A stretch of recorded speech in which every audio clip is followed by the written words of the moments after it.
नमस्कार दर्शक बंधु शुभ सकाळ। आज हूँ अगस्ट मास 3 तारिख सोमवार। चलतु नजर पकाइबा आज दिन राज्य और देश विदेशर 20टी गुरुत्वपूर्ण खबर उपरे। ता पूर्व जदि आपण चैनल नुआ करी अछंती तेबे भिडियोटी को गोटे लाइक एवं शेयर करबा सह चैनल को सब्सक्राइब करी कमेंट बॉक्स रे आपण केउ जिल्लार भिडियोटी को देखुचंती जणांतु, जहा फल रे प्रत्येक दिन एपरि नुआ नुआ अपडेट सर्वप्रथमे पाई परिबे। आज प्रथम खबर आज 7 तारिख जाए प्रबल वर्षा 21 जिल्ला को सतर्कता जारी। आज पुणी बढ़िबो वर्षा। अगस्ट 7 तारिख पर्यंत राज्य में प्रबल वर्षा सह बिजुली घड़घड़ी लगिपारे। आज और काली 2 दिन प्रबल वर्षा नहीं आकलन करिछि पाणीपाग विभाग। 21 जिला को सतर्कता जारी करा जाइछि। पुरी, खोर्धा, नयागढ़, कटक, कोरापुट, मालकानगिरी, रायगड़ा, गंजाम, गजपति, कंधमाल, बौद्ध, अनुगुल, ढेंकानाल, केन्द्रापड़ा, जाजपुर, जगतसिंहपुर, भद्रक, बालेश्वर, केन्दुझर और मयूरभंज जिले में वर्षा सह प्रबल वज्रपात और घंटा प्रति 30 रु 40 किमी बेगर पवन बहिबार संभावना रही। आज और काली प्रबल वर्षा सह बिजुली घड़घड़ी 3 जिला केन्दुझर, सुंदरगढ़ और मयूरभंज को सतर्कता करा जाइछि। अगस्ट 4 तारिख में उत्तर और दक्षिण ओडिशा रे प्रबल वर्षा हेबो। मालकानगिरी, कोरापुट, नवरंगपुर, रायगड़ा, कलाहांडी, केन्दुझर, मयूरभंज और सुंदरगढ़ जिला को सतर्कता जारी करा जाइछि। सेपटे बन्या रे विच्छिन्न होइछि शह शह गाँ। बन्या पानी धीरे धीरे कमुथिले मध्य ओडिशा रे अनेक अंचल रे स्थिति एबे स्वाभाविक होई नाही। परवर्ती खबर 6 विभाग में 11 प्रस्ताव को राज्य कैबिनेट रे अनुमोदन। पीएम आवास योजना 2.0 को मंजूरी। शनिवार दिन राज्य मंत्रिमंडल कैबिनेट 45तम बैठक मुख्यमंत्री मोहन चरण माझी अध्यक्षत लोकसभा भवन स्थित सम्मेलनी कक्ष में अनुष्ठित हो जाइछि। बैठक पर मुख्य शासन सचिव श्रीमती अनु गर्ग कैबिनेट बैठक में निष्पत्ति संपर्क में गणमाध्यम को सूचना देते। बैठक में 6टी विभाग में 11टी प्रस्ताव आलोचना पूर्वक अनुमोदन करा जाइछि। अर्थ विभाग 1टी, आईन विभाग 1टी, अनुसूचित जनजाति अनुसूचित जाति उन्नयन संख्यालघु और पछुआ वर्ग कल्याण एसटी एससी विभाग 1टी, कृषि और कृषक सशक्तिकरण विभाग 1टी, गृह निर्माण और नगर उन्नयन विभाग 2टी और जल संपद विभाग में सर्वाधिक 5टी। एहीपरि मोट 6टी विभाग में 11टी प्रस्ताव राज्य कैबिनेट रे आलोचना पूर्वक अनुमोदन करा जाइछि। तबे एथिसह पीएम आवास योजना 2.0 को मध्य मंजूरी मिलिछि। परवर्ती खबर सुभद्रा योजना को नहीं आसला बड़ अपडेट। सुभद्रा योजनार 5म किस्ती मिलवाकू आउ मात्र किछि दिन रहिला।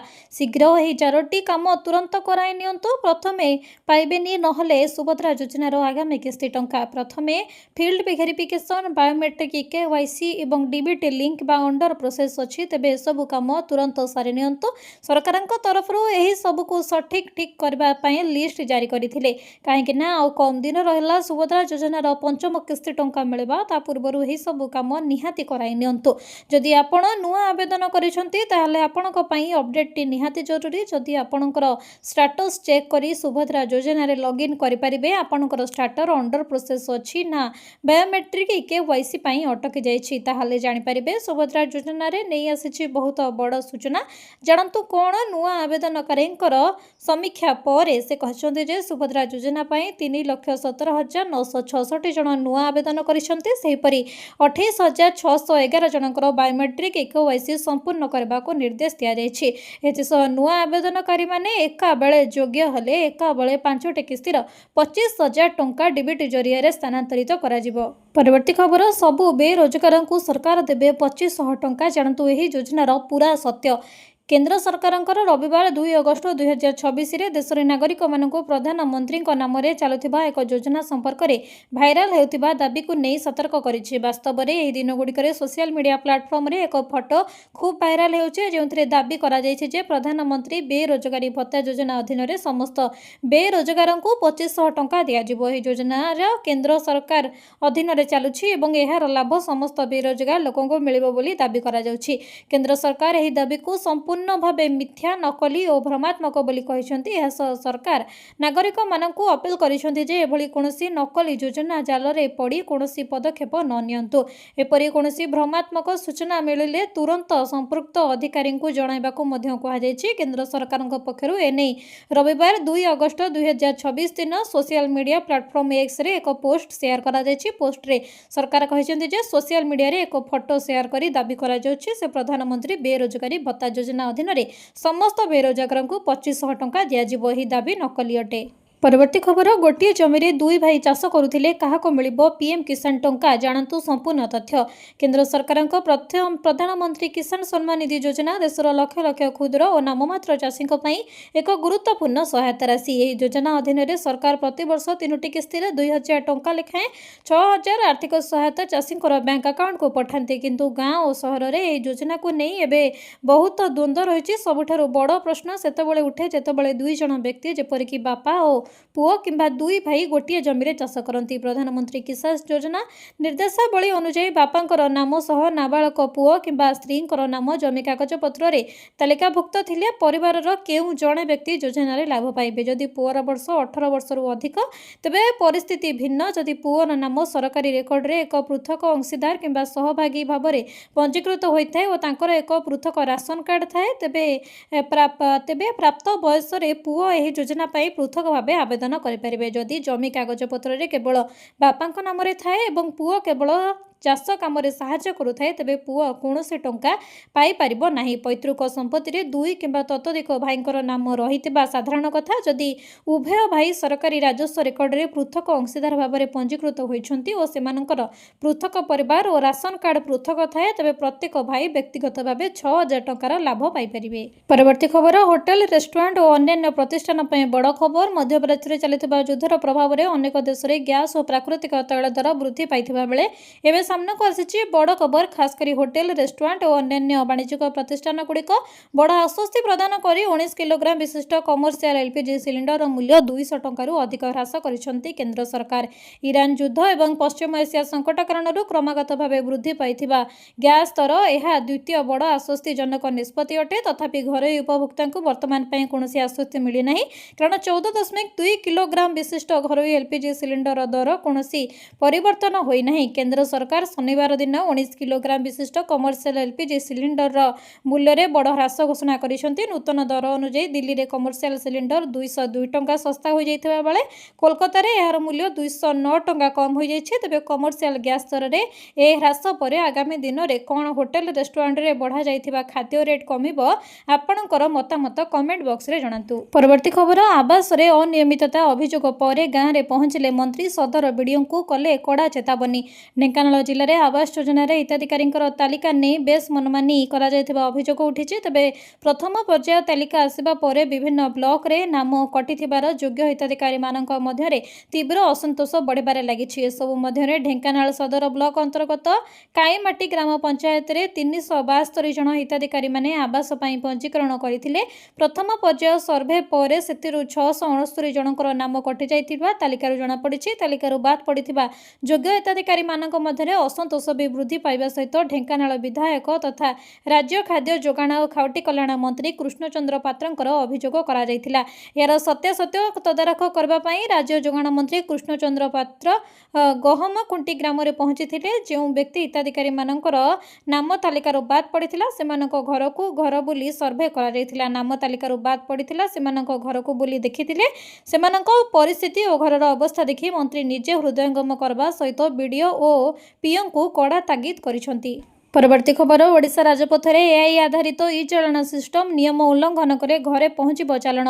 जातीय और राज्य राजपथ में यातायात व्यवस्था अधिक सुरक्षित और स्वच्छ करने एआई आधारित ई चालाण सिस्टम ओडिशा रे कार्यक्षम करा जाउछि। एही आधुनिक व्यवस्था माध्यम ट्रैफिक नियम उल्लंघन को स्वयंचालित भाव चिन्हट कर तुरंत ई चालाण जारी करा जिवो। राजपथ में स्थापित हाई रेजुलेसन एआई कैमेरा गाड़ीर नंबर प्लेट को स्वयंचालित भाव पढ़ी पारिबो। सेहीपरि गाड़ीर गति सीमा लेन व्यवहार और अन्य ट्रैफिक नियम पालन उपरे मध्य नजर रखिबो। नियम उल्लंघन हेले संपूर्ण तथ्य स्वयंचालित भाव केंद्रीय सर्भर को पठाजिबो एवं एही आधार रे ई चालान प्रस्तुत हेबो। एही सिस्टम माध्यम रे अत्यधिक बेगरे गाड़ी चलाउथिबा, हेलमेट बिना बाइक चलाइबा, सीट बेल्ट न पिंधिबा, मोबाइल फोन व्यवहार करी ड्राइविंग करिबा, रेड सिग्नल उल्लंघन करिबा एवं भूल लाइन रे यातायात भली विभिन्न ट्रैफिक नियम अवमानना को सहजरे चिन्हट करिबो। नियम भंग करिथिबा गाड़ी मालिकक नाम ई चालान जारी हेबो एवं एसएमएस किंबा ऑनलाइन पोर्टल माध्यम यार सूचना मिलिबो। परवर्ती खबर सीएम किसान योजना को नहीं आसिला बड़ खबर। सीएम किसान ऑनलाइन पोर्टल पंजीकरण प्रक्रिया आरंभ हो जाइछि। जुलाई 6 2026 ठारू ऑनलाइन पोर्टल रे पंजीकरण आरंभ होइछि। सीएम किसान अप्लाई करबा पूर्वरु आपन को प्रथमे कृषक ओडिसा रे रजिस्ट्रेशन करबा को पड़ेबो और आग्री स्टाक रे रजिस्ट्रेशन करबा को पड़ेबो। आग्री स्टाक रे आपनकर नाम रहिबा दरकार। जदि पट्टारे आपनकर नाम नाही आग्री स्टाक रे अप्लाई करि परिबे नाही। प्रथमे आग्री स्टाक रे आवेदन करंतु तापरे कृषक रजिस्ट्रेशन करंतु एहा परे सीएम किसान अप्लाई करंतु। सीएम किसान योजना रे 10 लाख चाषींकर नाम कटि जाइथिला। जेउ चाषी मानकर नाम कटि जाइथिला सठिक डॉक्यूमेंट देई नूतन आवेदन करी पंजीकरण करिनियंतु नचेत परवर्ती किस्ती न आसी पारे। समस्त क्षुद्र और नाममात्र चाषींकर निमंते आग्री स्टाक पोर्टल रे पंजीकरण बाध्यतामूलक करा जाइछि। वैध राशन कार्ड आधार और बैंक अकाउंट संयोगीकरण एवं एकक मोबाइल नंबर इकेवाईसी निमंते आधार संयोग मोबाइल नंबर ग्रामांचल भूमिहीन कृषि परिवार क्षेत्र में जॉब कार्ड और कृषक ओडिशा पोर्टल रे नाम पंजीकरण अनिवार्य। अधिक सूचना पाई कृषि समृद्धि हेल्पलाइन नंबर 155333 रे जोगाजोग करंतु। परवर्ती खबर चाउल बंटन समस्या नहीं बड़ कथा कहले मंत्री। राज्य में सरकार चाउल बंटन को नहीं कौन समस्या नथिबा स्पष्ट करिसेंती खाद्य जोगाण मंत्री कृष्णचंद्र पात्र। चाउल बंटन को नहीं विभिन्न स्थान आसुथिबा अभियोग संपर्क में प्रतिक्रिया रखी मंत्री कहते जुलाई मासरे चाउल बंटन करा जाई सारिछि एवं एथिरे कोनोसी असुविधा नहीं। मंत्री कहते वर्तमान राज्य में विभिन्न अंचल में वर्षा और बन्या परिस्थिति को दृष्टि रखी सरकार पूर्व आवश्यक पदक्षेप नैछंती। बन्या प्रभावित अंचल में कौनसी लोकों को कौनसी प्रकार खाद्य संकट न हेबा पई समस्त जिले में पर्याप्त परिमाणर चाउल महजूद रखा जाइछि। से आहुरी मध्य कहते जे अन्नपूर्णा योजना कार्यकारी हेबा परे उपभोक्ता घरे पर्याप्त परिमाणर चाउल उपलब्ध रही।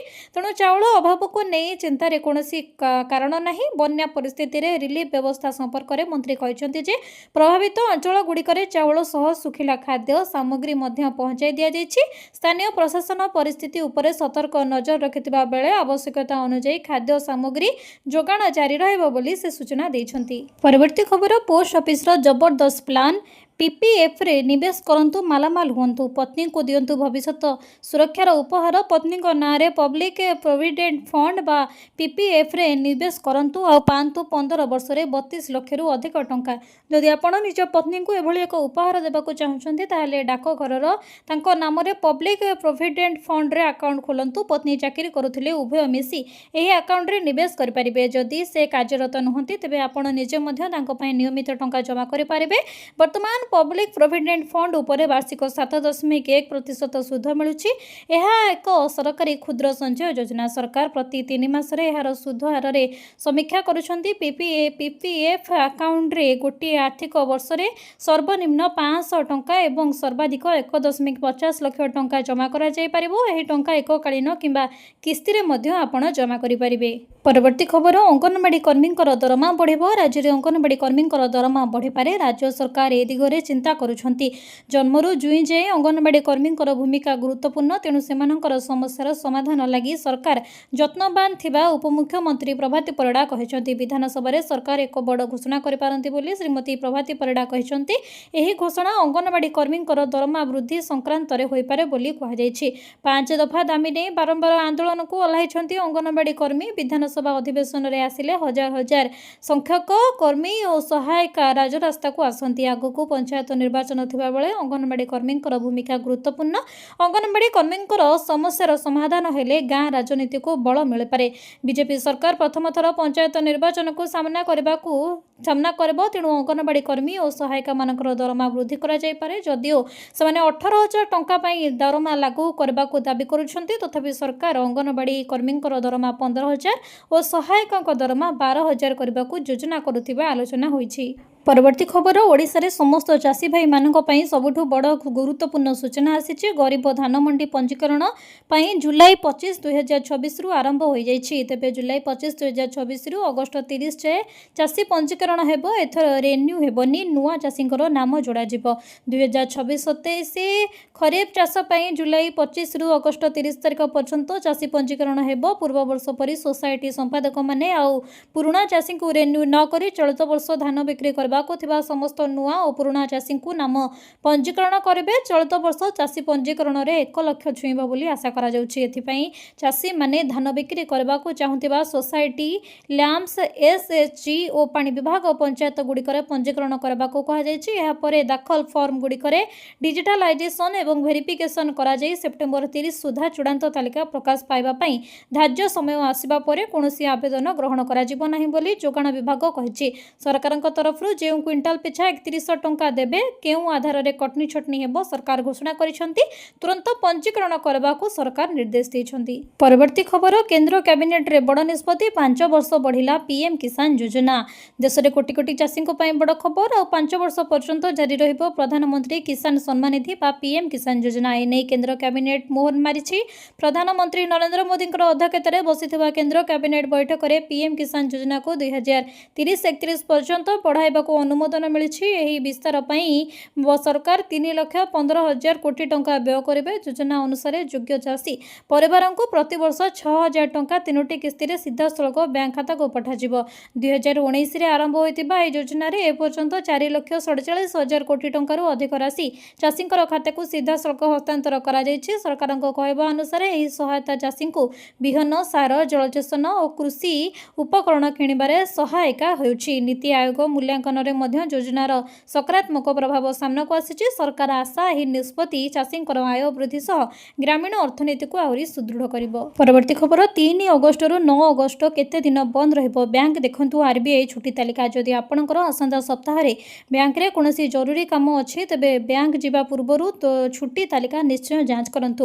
ଭାରତୀୟ ରିଜର୍ଭ ବ୍ୟାଙ୍କ ଆର୍ବିଆଇ ପ୍ରତି ମାସରେ ରାଜ୍ୟ ଅନୁସାରେ ବ୍ୟାଙ୍କ ହଲିଡେ ତାଲିକା ଜାରି କରିଥାଏ। ତେବେ 3 ଅଗଷ୍ଟରୁ 9 ଅଗଷ୍ଟ ମଧ୍ୟରେ ଅନେକ ସ୍ଥାନରେ ସାପ୍ତାହିକ ଛୁଟି କାରଣରୁ ବ୍ୟାଙ୍କ ବନ୍ଦ ରହିବ। 3 ଅଗଷ୍ଟରୁ 9 ଅଗଷ୍ଟ ମଧ୍ୟରେ ସାଧାରଣତଃ ବ୍ୟାଙ୍କ 2 ଦିନ ବନ୍ଦ ରହିବ। 8 ତାରିଖ 8 ଅଗଷ୍ଟ ଶନିବାର ଦିନ ମାସର ଦ୍ୱିତୀୟ ଶନିବାର ହେତୁ ବ୍ୟାଙ୍କ ବନ୍ଦ ରହିବ। ଏହାଛଡ଼ା 9 ଅଗଷ୍ଟ ରବିବାର ଦିନ ସାପ୍ତାହିକ ଛୁଟି ରହିବ।